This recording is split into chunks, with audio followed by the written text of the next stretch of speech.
قناة وعينا أمان شريف المصري. هنتكلم على حاجة مهمة جدا ربنا سبحانه وتعالى ميزنا بيها. الحاجة دي اللي هي التفكير. ناس ياما اتكلمت على إن في فرق بين الإنسان والحيوان. قالوا حاجات كتير.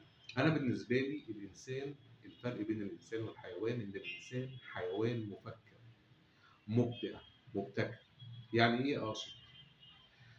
إحنا الإنسان بيفكر والحيوان بيفكر. الإنسان ذكي وبعض الحيوانات ذكية. الإنسان بيعيش في جماعات منظمة، الحيوانات بتعيش في جماعات منظمة. لكن مين قدر يستفاد من الموجود حواليه وصنع مركب وصنع طيارة وصنع عربية وصنع عجلة وصنع صواريخ وصنع أرض زراعية وصنع. مين اللي استغل الحاجات الموجودة الخام وبدأ إن هو يعمل بيوت ومصانع وعماير وبدأ يحمي نفسه ويحمي أسرته؟ هو الإنسان. يبقى الإنسان حيوان مفكر مبدع. ده الفرق بين الإنسان والحيوان.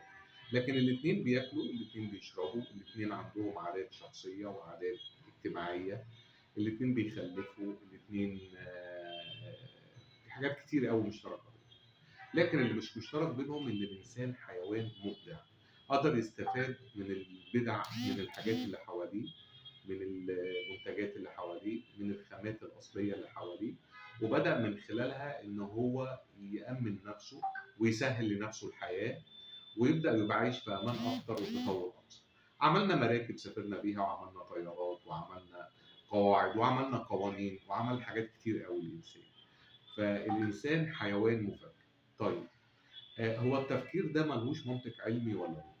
له اسلوب ولا ملهوش اسلوب؟ له طريقه ولا ملهوش طريقه؟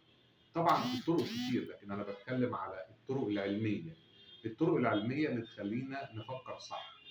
لما نفكر صح يبقى الاخراج بتاعنا صح، اخراج الفكره بالنسبه لنا صح. طيب، هو في خطوات للتفكير؟ اكيد. في طريقه للتفكير؟ اكيد. في طرق متبعه لو اتبعناها هنطلع تفكير سليم وتفكير مظبوط باقصى حد ممكن؟ اكيد. وهو ده اللي هنبدا نتكلم فيه خلال الدورات الخاصه بالتفكير، من منطلق ان الانسان حيوان مفكر او حيوان مبدع. متشكر جدا ليكم، وتابعونا في الدورات اللي هتخص الموضوع ده.